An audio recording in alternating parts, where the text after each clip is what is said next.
درس ہے مبتلات وضو کے بارے میں آج ہم نے پڑھنا ہے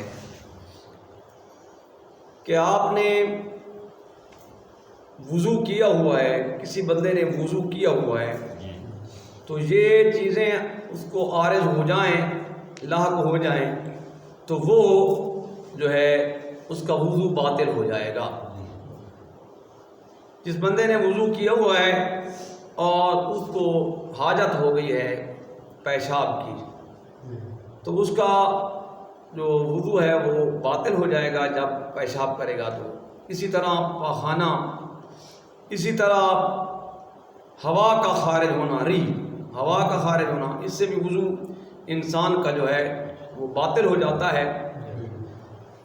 تو وضو کیا ہوا ہے اور ایسا کام کیا ہے جس سے انسان کا مادہ معنویہ خارج ہو گیا ہے، منی خارج ہو گئی ہے، تو اس سے بھی انسان کا وضو جو ہے وہ باطل ہو جاتا ہے۔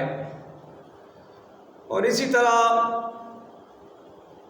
انسان نے وضو کیا ہوا ہے اور اس نے کوئی چیز ایسی کھائی پی ہے جس سے اس کا دماغ کام نہیں کر رہا، دیوانگی ہو گئی ہے، پاگل ہو گیا بندہ، بے ہوشی اس پہ طاری ہو گئی ہے یا مستی اس پہ آ گئی ہے، تو اس سے بھی وضو انسان کا باطل ہو جاتا ہے۔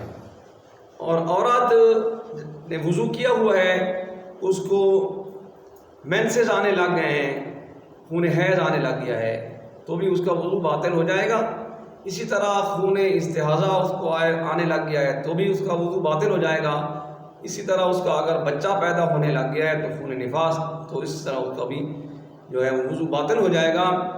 اور جو کام کی بات ہے جو اکثر درپیش ہوتی ہے وہ یہ ہوتی ہے کہ گرمیوں میں جب انسان کھانا کھا کے مسجد میں خصوصاً جمعے والے دن جب خطبہ شروع ہوتا ہے تو پنکھے چل رہے ہوتے ہیں، گرمی ہوتی ہے، ٹھنڈی ہوا لگنے سے بندہ سو جاتا ہے۔